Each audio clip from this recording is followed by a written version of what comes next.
ತನುವು ನಿನ್ನದು ಮನವು ನಿನ್ನದು, ತನುವು ನಿನ್ನದು ಮನವು ನಿನ್ನದು, ಎನ್ನ ಜೀವನ ಧನವು ನಿನ್ನದು. ನಾನು ನಿನ್ನವನೆಂಬ ಹೆಮ್ಮೆಯ ಋಣವು ಮಾತ್ರವೇ ನನ್ನದು. ತನು ನಿನ್ನದು ಮನವು ನಿನ್ನದು.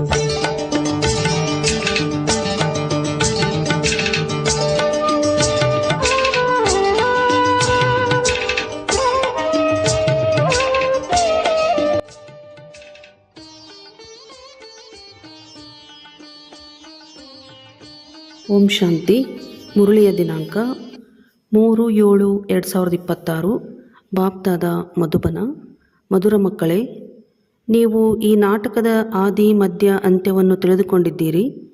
ನಿಮಗೆ ತಂದೆಯ ಮೂಲಕ ಜ್ಞಾನದ 3ನೇ ನೇತ್ರ ಸಿಕ್ಕಿದೆ. ಆದ್ದರಿಂದ ನೀವು ಆಸ್ತಿಕರಾಗಿದ್ದೀರಿ. ಪ್ರಶ್ನೆ: ತಂದೆಯ ಯಾವ ಬಿರುದನ್ನು ಯಾವುದೇ ಧರ್ಮಸ್ಥಾಪಕರಿಗೆ ಕೊಡಲು ಸಾಧ್ಯವಿಲ್ಲ? ಉತ್ತರ: ತಂದೆಯು ಸದ್ಗುರುವಾಗಿದ್ದಾರೆ. ಯಾವುದೇ ಧರ್ಮಸ್ಥಾಪಕರಿಗೆ ಗುರು ಎಂದು ಹೇಳಲು ಸಾಧ್ಯವಿಲ್ಲ. ಏಕೆಂದರೆ ಯಾರು ದುಃಖದಿಂದ ಬಿಡಿಸಿ ಸುಖದಲ್ಲಿ ಕರೆದುಕೊಂಡು ಹೋಗುವರೋ ಅವರೇ ಗುರುವಾಗಿದ್ದಾರೆ. ಧರ್ಮಸ್ಥಾಪನೆ ಮಾಡುವವರ ಹಿಂದೆ ಅವರ ಧರ್ಮದ ಆತ್ಮರು ಮೇಲಿನಿಂದ ಕೆಳಗೆ ಬರುತ್ತಾರೆ.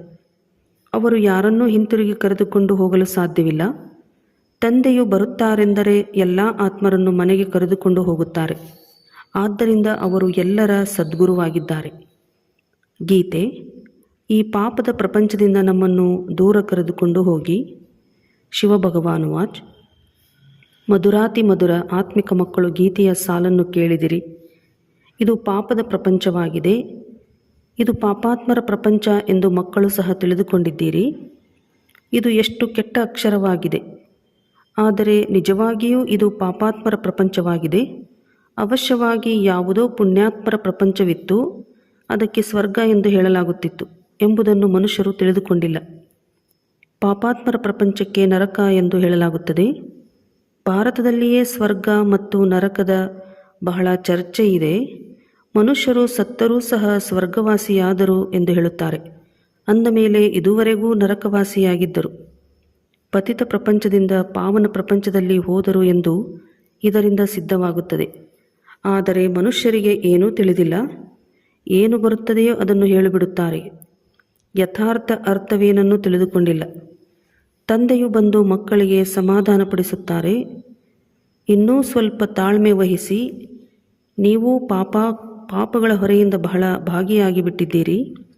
ಈಗ ನಿಮ್ಮನ್ನು ಪುಣ್ಯಾತ್ಮರನ್ನಾಗಿ ಮಾಡಿ ಇಂತಹ ಪ್ರಪಂಚದಲ್ಲಿ ಕರೆದುಕೊಂಡು ಹೋಗುತ್ತೇನೆ. ಅದಕ್ಕೆ ಸ್ವರ್ಗ ಎಂದು ಹೇಳಲಾಗುತ್ತದೆ. ಅಲ್ಲಿ ಯಾವುದೇ ಪಾಪವಾಗಲಿ ದುಃಖವಾಗಲಿ ಇರುವುದಿಲ್ಲ. ಮಕ್ಕಳಿಗೆ ಈಗ ಧೈರ್ಯ ಸಿಕ್ಕಿದೆ.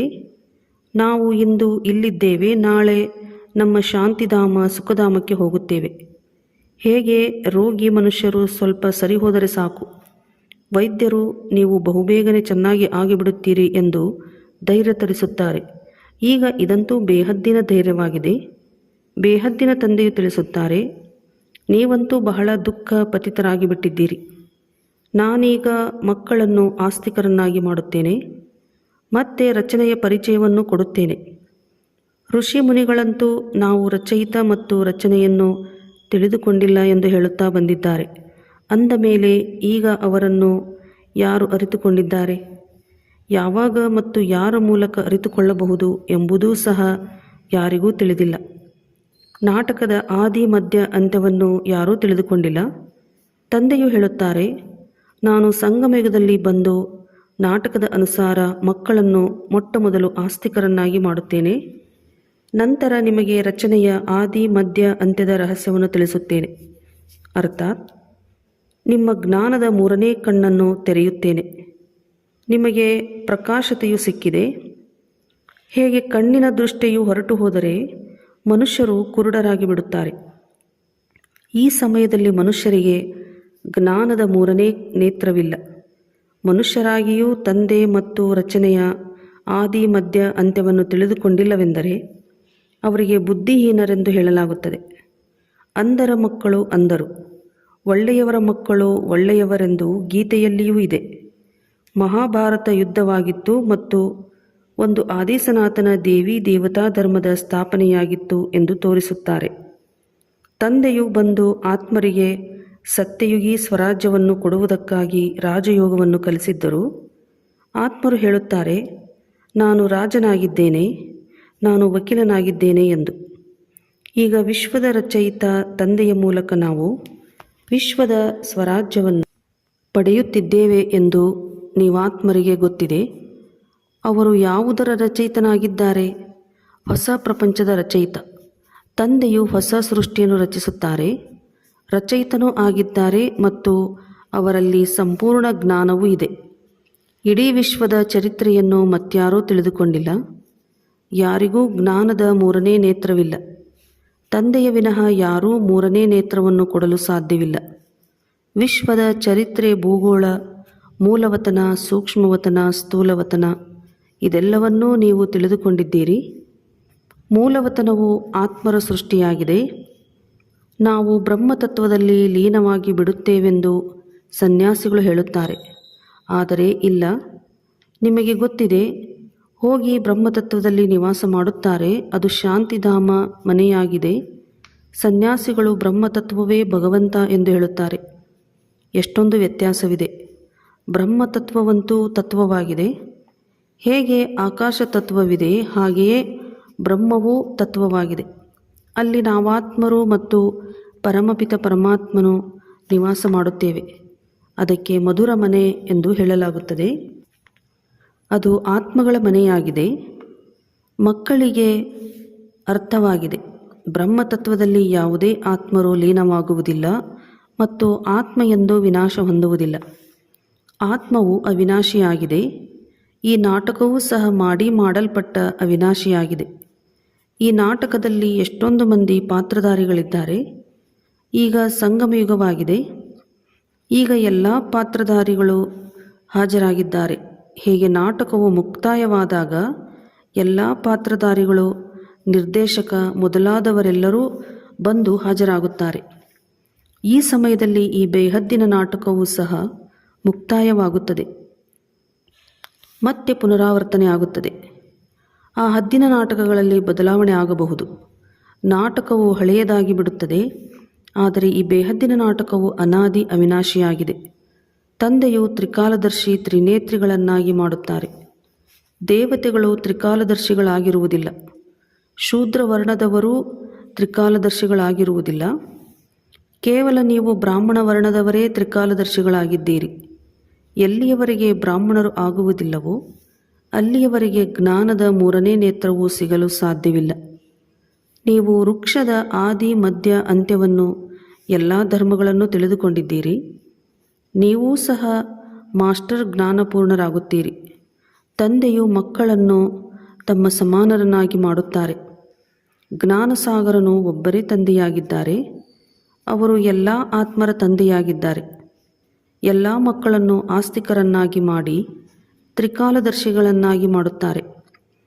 ಈಗ ನೀವು ಮಕ್ಕಳು ಇದನ್ನು ಎಲ್ಲರಿಗೂ ಹೇಳಬೇಕಾಗಿದೆ. ಶಿವತಂದೆಯೂ ಬಂದಿದ್ದಾರೆ, ಅವರನ್ನು ನೆನಪು ಮಾಡಿ ಎಂದು. ಯಾರು ಆಸ್ತಿಕರಾಗುವರೋ ಅವರು ಶಿವತಂದೆಯನ್ನು ಬಹಳ ಚೆನ್ನಾಗಿ ಪ್ರೀತಿ ಮಾಡುತ್ತಾರೆ. ನಿಮ್ಮ ಮೇಲೆ ತಂದೆಗೂ ಪ್ರೀತಿ ಇದೆ. ನಿಮಗೆ ಸ್ವರ್ಗದ ಆಸ್ತಿಯನ್ನು ಕೊಡುತ್ತಾರೆ. ವಿನಾಶಕಾಲೇ ವಿಪರೀತ ಬುದ್ಧಿ ವಿನಶ್ಯಂತಿ ಮತ್ತು ವಿನಾಶಕಾಲೇ ಪ್ರೀತಿ ಬುದ್ಧಿ ವಿಜಯಂತಿ ಎಂದು ಗಾಯನವಿದೆ. ಗೀತೆಯಲ್ಲಿ ಕೆಲವು ಅಕ್ಷರಗಳು ಸತ್ಯವಾಗಿವೆ.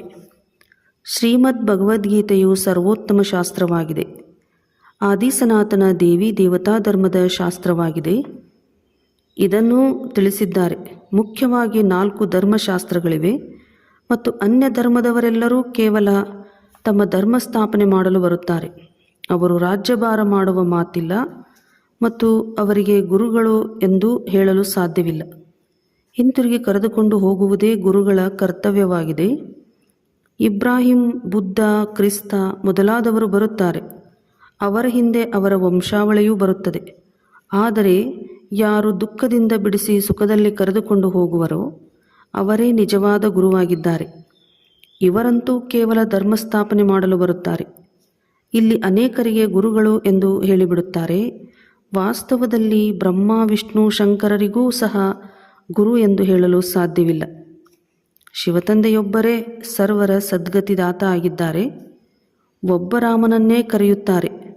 ಶಿವತಂದೆಗೂ ರಾಮ ಎಂದು ಹೇಳುತ್ತಾರೆ. ಅನೇಕ ಭಾಷೆಗಳಿವೆ, ಆದ್ದರಿಂದ ಅನೇಕ ಹೆಸರುಗಳನ್ನು ಇಟ್ಟುಬಿಟ್ಟಿದ್ದಾರೆ. ಮೂಲ ಹೆಸರಾಗಿದೆ ಶಿವ. ಅವರಿಗೆ ಸೋಮನಾಥ ಎಂದು ಹೇಳುತ್ತಾರೆ. ಸೋಮರಸವನ್ನು ಕುಡಿಸಿದರು, ಅರ್ಥಾತ್ ಜ್ಞಾನಧನವನ್ನು ಕೊಟ್ಟರೂ ಬಾಕಿ ನೀರು ಇತ್ಯಾದಿಗಳ ಮಾತಿಲ್ಲ. ನಿಮ್ಮನ್ನು ಸಮ್ಮುಖದಲ್ಲಿ ಜ್ಞಾನಪೂರ್ಣ ಆನಂದ ಸ್ವರೂಪರನ್ನಾಗಿ ಮಾಡುತ್ತಿದ್ದಾರೆ. ತಂದೆಯಂತೂ ಆನಂದ ಸಾಗರ ಆಗಿದ್ದಾರೆ. ಮಕ್ಕಳನ್ನು ಜ್ಞಾನ ನದಿಗಳನ್ನಾಗಿ ಮಾಡುತ್ತಾರೆ. ಸಾಗರವು ಒಂದೇ ಇರುತ್ತದೆ. ಒಂದು ಸಾಗರದಿಂದ ಅನೇಕ ನದಿಗಳು ಉಕ್ಕುತ್ತವೆ. ನೀವೀಗ ಸಂಗಮಯುಗದಲ್ಲಿದ್ದೀರಿ. ಈ ಸಮಯದಲ್ಲಿ ಇಡೀ ಭೂಮಿಯೇ ರಾವಣನ ಸ್ಥಾನವಾಗಿದೆ. ಕೇವಲ ಒಂದು ಲಂಕೆಯಷ್ಟೇ ಇರಲಿಲ್ಲ.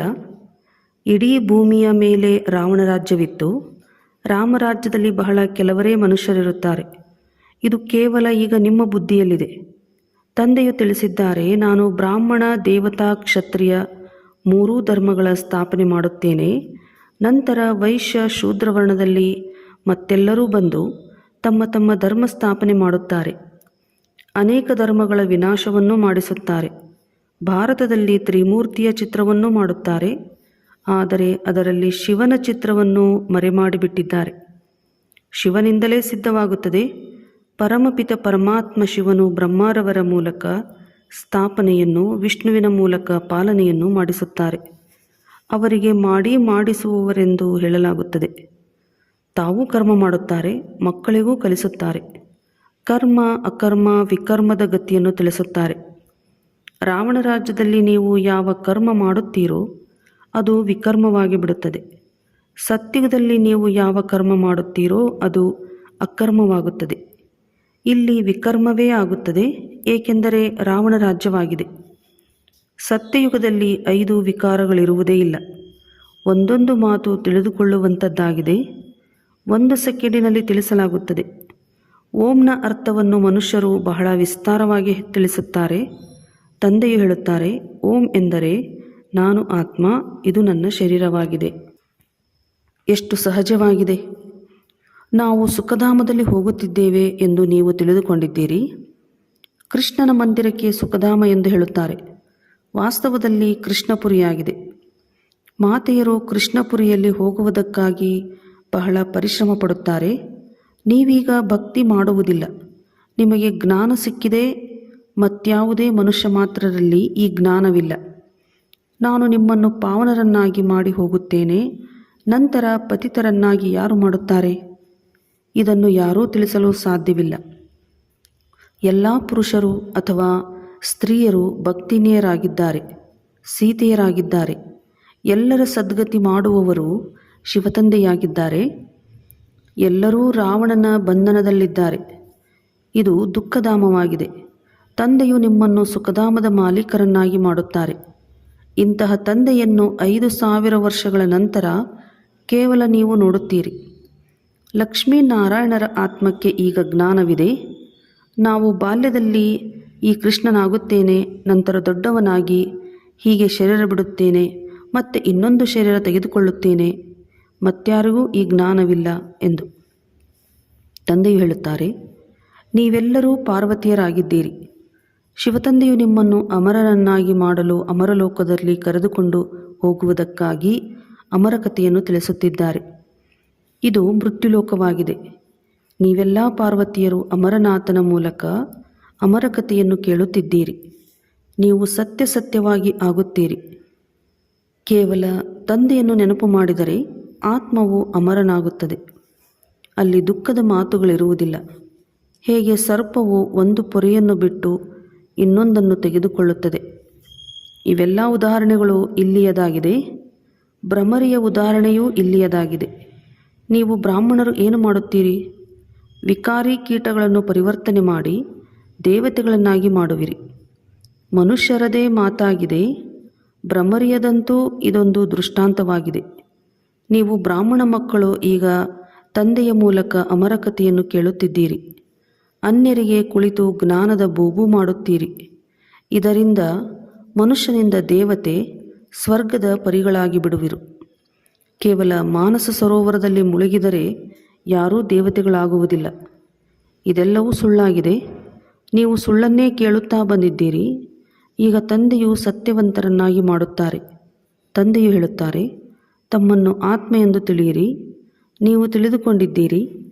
ನಿರಾಕಾರ ಪರಮಪಿತ ಪರಮಾತ್ಮನು ಈ ಮುಖದ ಮೂಲಕ ತಿಳಿಸುತ್ತಿದ್ದಾರೆ, ನಾವು ಈ ಕಿವಿಗಳ ಮೂಲಕ ಕೇಳುತ್ತಿದ್ದೇವೆ ಎಂದು. ಆತ್ಮಾಭಿಮಾನಿಗಳಾಗಬೇಕಾಗಿದೆ.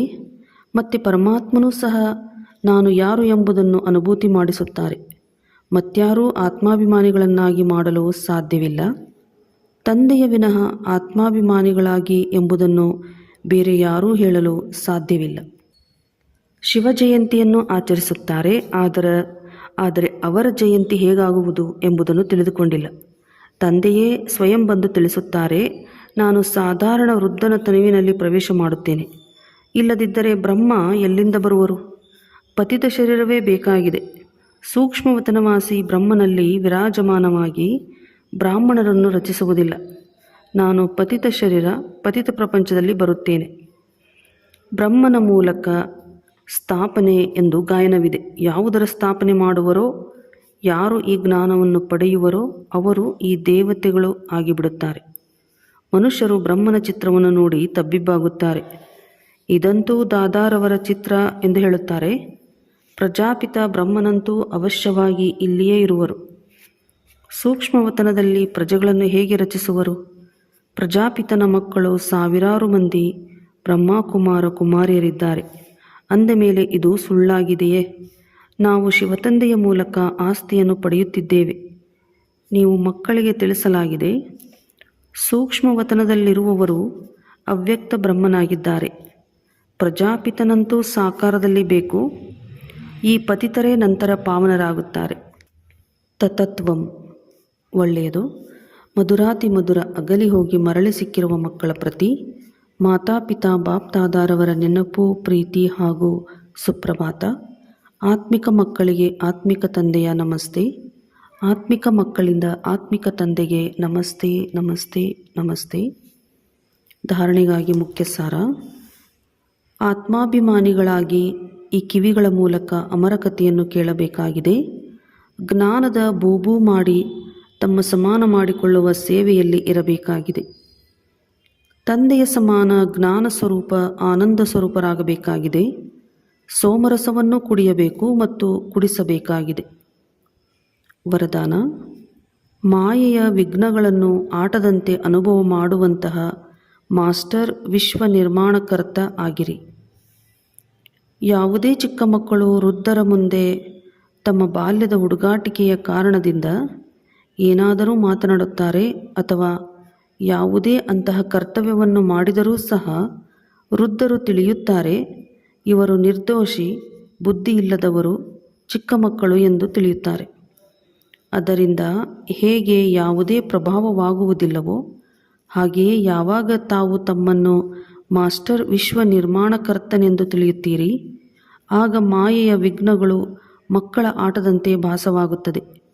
ಮಾಯೆಯು ಯಾವುದೇ ಆತ್ಮನ ಮೂಲಕ ಸಮಸ್ಯೆ, ವಿಘ್ನ ಅಥವಾ ಪರೀಕ್ಷೆಯ ಪತ್ರಿಕೆಯಾಗಿಯೂ ಬರುತ್ತದೆ ಎಂದರೂ ಅದರಲ್ಲಿ ಗಾಬರಿಯಾಗುವುದಿಲ್ಲ. ಆದರೆ ಅವರನ್ನು ನಿರ್ದೋಷಿ ಎಂದು ತಿಳಿಯುವರು. ಸ್ಲೋಗನ್: ಸ್ವಯಂನಲ್ಲಿ ಸ್ನೇಹ, ಶಕ್ತಿ ಹಾಗೂ ಈಶ್ವರೀಯ ಆಕರ್ಷಣೆಯನ್ನು ತುಂಬಿಕೊಳ್ಳುತ್ತೀರೆಂದರೆ ಎಲ್ಲವೂ ಸಹಯೋಗಿ ಆಗಿಬಿಡುತ್ತದೆ. ಅವ್ಯಕ್ತ ಸೂಚನೆ: ಜ್ವಾಲಾ ಸ್ವರೂಪ ಸ್ಥಿತಿಯಲ್ಲಿರುತ್ತಾ ಶಕ್ತಿಶಾಲಿ ನೆನಪಿನ ಅನುಭವ ಮಾಡಿ. ಈಗ ಜ್ವಾಲಾಮುಖಿಯಾಗಿ ಆಸುರಿ ಸಂಸ್ಕಾರ, ಆಸುರಿ ಸ್ವಭಾವ ಎಲ್ಲವನ್ನೂ ಭಸ್ಮ ಮಾಡಿ ಹೇಗೆ ದೇವಿಯರ ನೆನಪಾರ್ಥದಲ್ಲಿ ತೋರಿಸುತ್ತಾರೆ. ಜ್ವಾಲೆಯಿಂದ ಅಸುರರ ಸಂಹಾರ ಮಾಡಿ. ಅಸುರ ಎಂದರೆ ಯಾವುದೇ ವ್ಯಕ್ತಿಯಲ್ಲ, ಆದರೆ ಅಸುರೀ ಶಕ್ತಿಗಳನ್ನು ಸಮಾಪ್ತಿ ಮಾಡಿದರು. ಇದು ಈಗಿನ ನಿಮ್ಮ ಜ್ವಾಲಾ ಸ್ವರೂಪ ಸ್ಥಿತಿಯ ನೆನಪಾರ್ಥವಾಗಿದೆ. ಈಗ ಇಂತಹ ಯೋಗದ ಜ್ವಾಲೆಯನ್ನು ಪ್ರಜ್ವಲಿತ ಮಾಡಿ, ಅದರಿಂದ ಈ ಕಲಿಯುಗಿ ಸಂಸಾರ ಸುಟ್ಟು ಭಸ್ಮವಾಗುವುದು. ಒಳ್ಳೆಯದು. ಓಂ ಶಾಂತಿ.